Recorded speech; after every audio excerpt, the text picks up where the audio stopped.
Hi everyone, it's Simon Keeling here at weatherweb.net and it is Monday the 22nd of June. Thanks again for watching. Don't forget, if you want me to send you an email of when these videos are updated, all you need to do is send us blank email to generalweather-subscribe@weatherweb.net. The address is on your screen there, and of course your friends and colleagues can send blank emails to that one as well, and we'll add them onto the list so you never miss a video update. Now, my trading clients have been worried about heat build across Russia forecast in the next couple of weeks. Going to show you some more about that in just a moment. But we've got some rainfall to come across Europe during the next 7 days. This is the 7-day forecast total rain up to 7 o'clock on the 30th of January. That's in the morning. And you notice here, across the UK, actually, not much rainfall across the south. It's going to be Ireland, it's going to be Scotland that see most of the rainfall. But 20 to 30 millimetres in the week isn't exactly that desperate. However, across parts of Germany, running down into parts of Switzerland and down to Austria, Hungary, the Czech and Slovak republics, across Poland, look, and across much of the rest of the Baltic states, running up into Sweden. Here we've got an area of more significant rainfall. We've got 20 to 40 millimetres expected during the next week in these areas. Another area of heavy rain as well, look, is down across the eastern parts of Europe here, into parts of Bulgaria and Romania, and also, look, some heavier rain here showing up across the western parts of Russia. Now, it's been warm across Russia so far this month. This is the mean temperature up to the 22nd of June. Look, and you notice how much of central parts of Russia running down to central parts of Europe have seen temperatures above normal for the time of year. And as I say, that heat forecast to build. So here you can see the map for Western Russia running into the Ukraine. Here's Crimea, of course, so much in the news. Here's the Black Sea in here. And you notice the temperatures here, look, 38 degrees plus. Now, this is the forecast mean max temperature for the week up to the 28th of June. And you'll notice how in the next week, up to the 5th of July, look, the heat builds its way northwards here. Temperatures 40 degrees plus. But notice by contrast, look, the much cooler conditions out here to the west. But the heat not lasting too long because it recedes away into week 3, and that cooling process continuing into week 4 as well. And you can see that heat build as well on the forecast global heat anomalies. You notice there, look, the centre of the heat here, and again into week 2.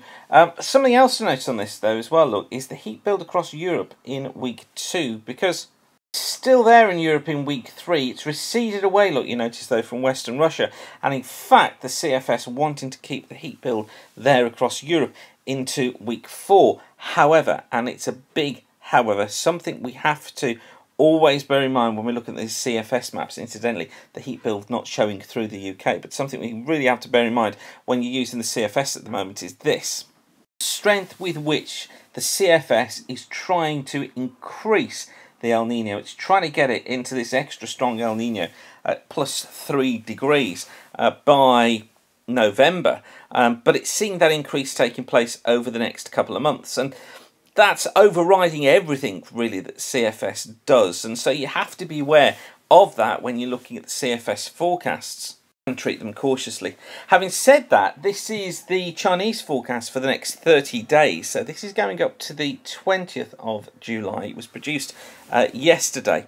And this, to me, looks quite a believable forecast, actually. Notice here, look, cooler than normal conditions across the UK. Seeing temperatures of about 1 degree below normal across the UK, across the eastern states as well. Notice here, look, western parts of Russia, though, running through Ukraine, we've got temperatures there plus 2 degrees above normal. Not quite as severe as it was being seen on the CFS. And then rainfall-wise, shows the British Isles at around 20% less of rainfall than normal. So it's going for about an 80% across the UK. Got the states look as wet across the central and eastern parts of the states. 150% of normal rainfall in places here. Across western parts of Russia running down to the Ukraine as well, it's got sort of rainfall totals here typically around 50% of normal, but has damper conditions, look, across more southern parts of Europe, or rather wetter than normal conditions across those southern parts of Europe, and incidentally keeping it wetter too across parts of South America.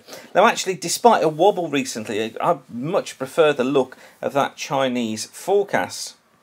This is the one we're relying quite heavily on at the moment to advise clients. Now, this is the mean of the 500 millibar flow, and I want to show you this because I'm going to show you a comparison in just a moment. A comparison I've been on about for just a while.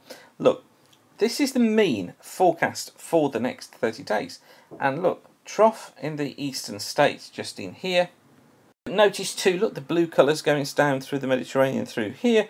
That indicative lower than normal heights down through the Mediterranean, higher than normal heights, look, because of the ridge across Scandinavia. And so what we're finding is lower pressure tending to be down here, the high at the top there. We've got the south to southeasterly flow across the UK. More unsettled conditions going down through central southern parts of Europe because of that jet. And actually, I think those wetter conditions could well edge into the far south of the UK and perhaps through France as well. But what I want you to notice particularly is just compare that chart to this one, which is probably what you're becoming familiar with and perhaps bored with at the moment because I keep showing it. This is the mean of the 500 millibar flow for the El Nino moderate years.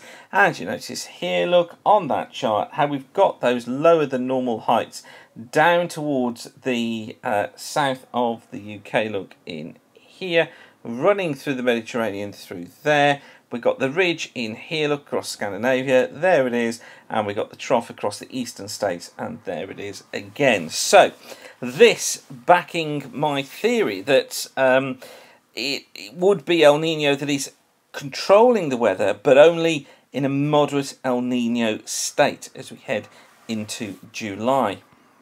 And in fact, if we look at August for those moderate El Ninos as well, I think I've shown you this one before, haven't I? I've been using this for private client forecasts. I think I've shown you this before.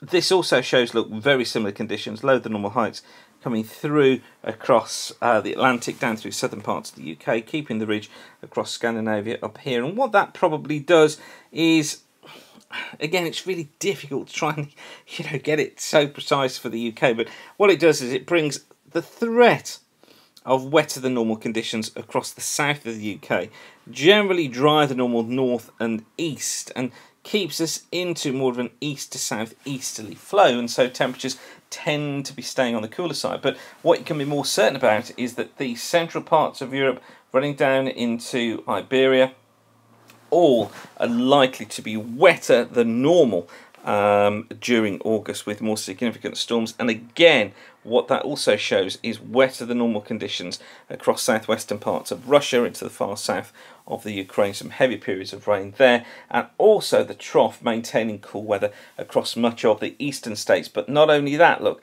a trough across the western states through central areas, bringing cooler, damper than normal conditions there. And I could go on, but I won't. I'll leave you with that for now. Thanks again for watching. What I would like to know, though, is what part of the videos you like, what you don't like, and what videos we could offer you that perhaps we don't have on there at the moment. Use the contact form at the top of the page at weatherweb.net to get in touch. We read all of your emails that come through and all of your suggestions, because you do send lots of suggestions through, and we try to include as much as we can in the videos. So please do send us an email and send us more of your suggestions. They're fascinating to read and keep us on our toes. Remember, this service is here for you. We're trying to do something completely different, and hope you agree. There's nothing quite like it on the web for the UK and Europe, and we need to and want to keep it that way. So I'll leave you with that for now, but whatever you're doing, thanks again for watching. Keep the sun shining, and bye for now.